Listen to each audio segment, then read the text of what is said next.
I've got a bit of a quarantine confession to make right now. A quaranfession, we're going to say. Persona 5, I know, is an incredible role-playing game for the PlayStation 4. And I received a copy of that game when it first came out, but I didn't really get into it. For whatever reason, it just didn't really jibe with me. I appreciated its style, but it wasn't something that I just naturally gravitated towards. And maybe it was because it came out with other games that I got sucked into or whatever reason, but I didn't play it enough. Sega and Atlas sent me a code for Persona 5 Royal, which is kind of like the Gold Edition or the Game of the Year type of edition. There's extra content on here. There's sort of tweaks to some of the mechanics, and there's some new characters to integrate with and meet. It's just a more refined sort of retelling with more stuff and more value for fans of the original, or for people like me who didn't really give the original a real shot and can now jump in and experience this game, this masterpiece of a game. I really get it now. Ravage them!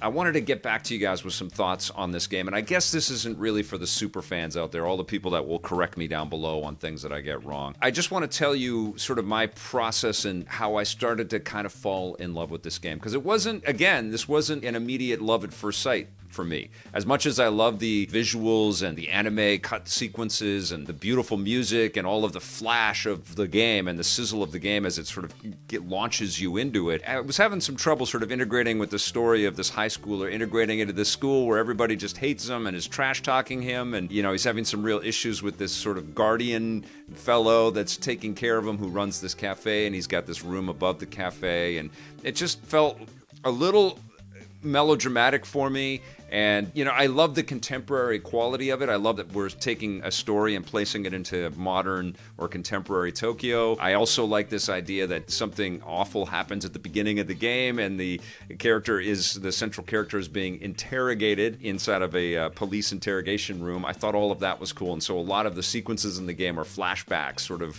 retelling what is going on with this character and the weird sort of parallel dark universe that this character jumps into. So he's a high schooler kind of by day, and then he's the head of the Phantom Thieves at night as Joker. All of that sort of, the wrappings were cool, but I wasn't really digging the back and forth in the conversations. And so I was playing it, and I was like, okay, I get it, it's kind of cool.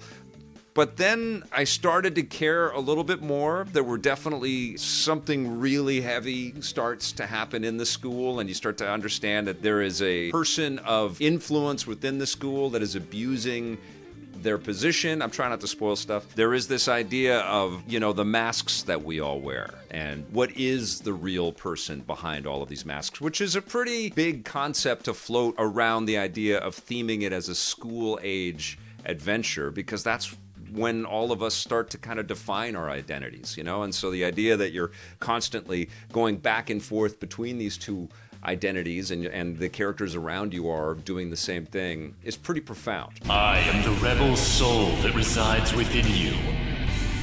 If you so desire, I shall consider granting you the power to break through this crisis.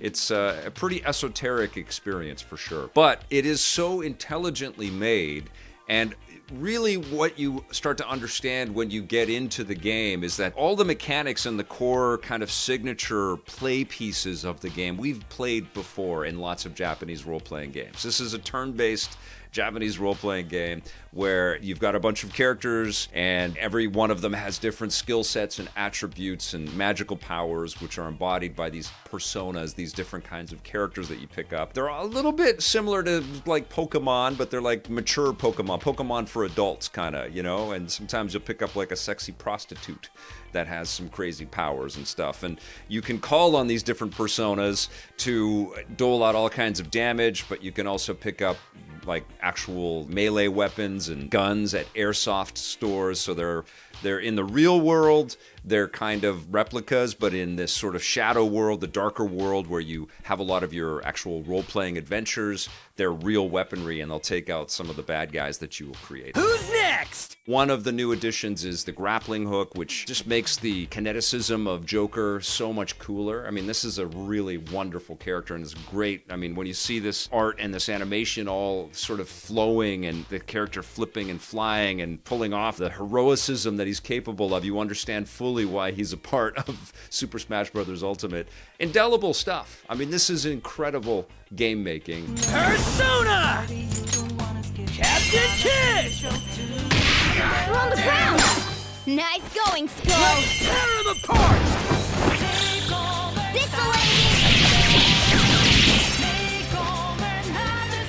Don't come back! Not all of the translation completely worked for me when I first checked this out, and still I had some issues sort of completely getting lost in it this time.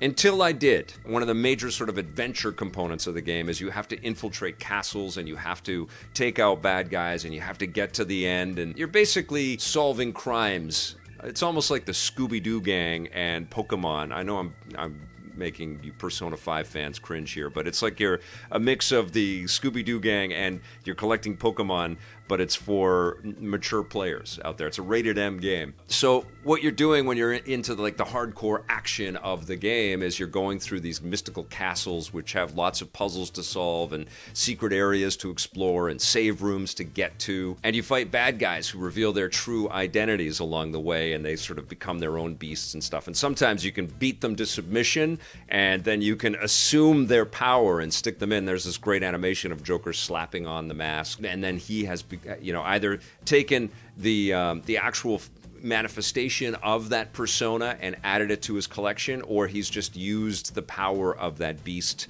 or creature or prostitute, whatever has been crafted for you, and put that into the power of one that he's already collected before. And there's a set amount of personas that you can carry along with you.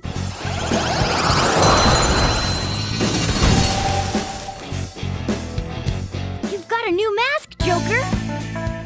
All the other members of your party also have their own personas that they can augment, and so there's leveling up with regards to the personas, there's leveling up with regards to your own personal stats and stuff, and there's lots of different shops and vending machines and stuff that you can go to find all the buffs that you need. And then of course you also are creating relationships, because this is a role-playing game, with all of the confidants that you have within your party and other members that you're going to meet within the confines of the school, and the people that you're going to start to learn to build a trusting relationship with. And all of those relationships, those confidants, are exemplified by these tarot card portraits. And you can embellish your relationship based on, choices in conversation and choices in battle. And there's all kinds of ways to team up in battle. Sometimes everybody jumps in and piles, all four of your protagonists in the group at a time will pile in all together and just pummel a bad guy, which is incredibly satisfying. Persona!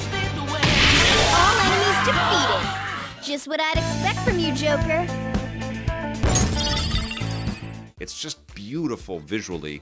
There's also this pop music sensibility, this sort of punky pop sensibility all the way through it. And it becomes incredibly hypnotizing. And you understand, I understood, the majesty of the whole production here. This is a game with many tendrils and many different ways to charm you, with very interesting and varied characters that are kind of indelible. This is like art to the highest degree when you start to kind of boil it all down. And then you can kind of appreciate what a phenomenon this game has become, and why this sort of re-release and this additional content as part of Persona 5 Royal, why it all made sense. There's a lot of justifiable super fans for the core Persona 5 experience, and the developers, maybe in lieu of being able to get a Persona 6 out before we're going into the next generation of consoles, wanted to kind of create the super version of what was already a classic.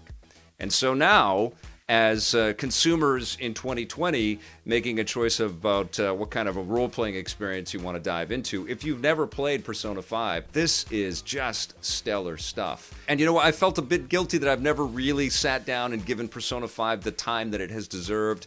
And I'm making up for that big time now with Persona 5 Royal. I still have more to play. It's just such an enormous game, and you are going to get lost in it as you travel around and go to the real world locations and the ethereal world locations, and you talk to these crazy characters. Some of them might be wearing a thong and a robe, and some of them might be sitting behind a desk, like deciding your fate and whether you're going to go forward. You know, I've been completely captivated, and it took a little bit of time. And that's the one thing that I will say, is that it didn't immediately flip that switch for me where I was like, oh my God, I'm fully in and I'm totally consumed and I can't think about anything else. It took a good 10 hours before I was like, oh my God, I totally get this now. We're counting on you, Joker. Now I don't want to stop playing this. I guess what this qualifies is a video where I reveal to you my confession and also my complete understanding of why this game is considered such a classic, and also my commitment to continue playing this, and I'll get back to you with my sort of final thoughts on it. But already I know this is an outstanding masterpiece, and it doesn't really matter if you start with the core Persona 5 experience if you've never played that before and you just want to try that out. But if you want like the full meal deal, the full sort of game of the year kind of package with extra characters and extra abilities and, you know, lots of little awesome nuances, and you've been hesitating about jumping in, I say don't hesitate. This game is incredible. I'm going to give Persona 5 Royal, from what I've played so far, but I expect my love for it will only grow, I'm giving it a 10 out of 10. You got to check this game out.